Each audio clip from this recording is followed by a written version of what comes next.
Thank you, Wade. Next, we have Sarah Gallagher, citizen from Tulsa.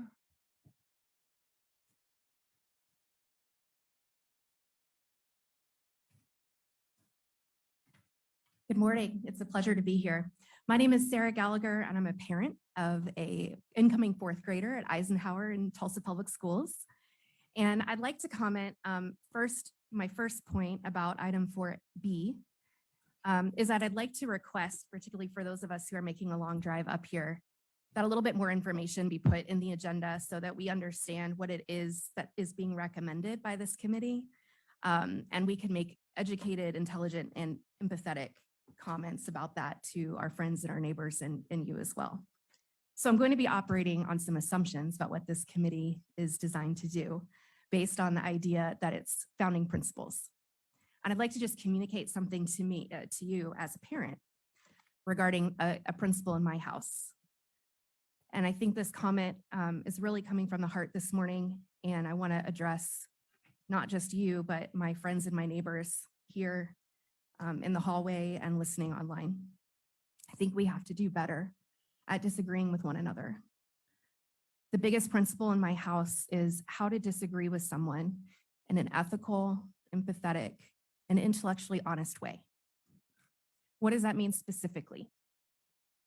It means that to be intellectually honest, you have to argue with the best possible version of the opponent's position.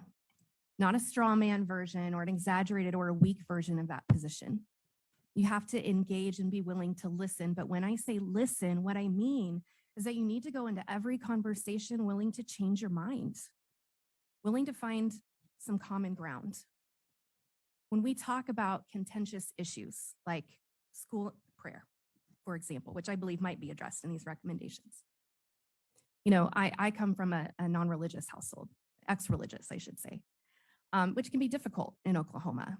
But I teach my kid that if you go into a person's home and they pray, you respect that. You don't center your beliefs in that exchange, right?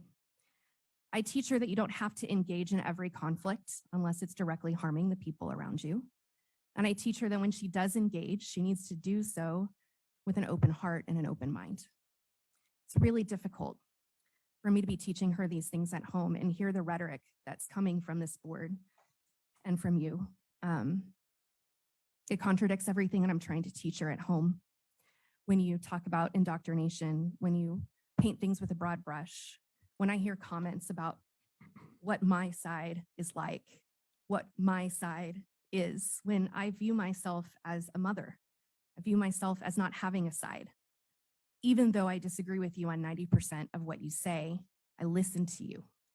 And I want to ask that you listen to us too, that you make space, that you consider, if you're thinking about school prayer, what it would be like if a teacher stood up and led the class in a Muslim prayer, or instead of addressing Father God, addressed Mother Goddess.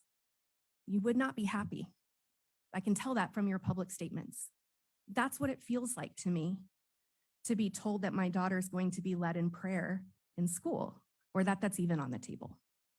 And I just want us to have empathy for that, as I am making a commitment to have empathy for those who disagree with me. And that's all I'd like to say. Thank you.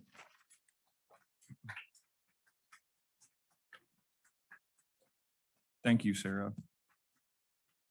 Next.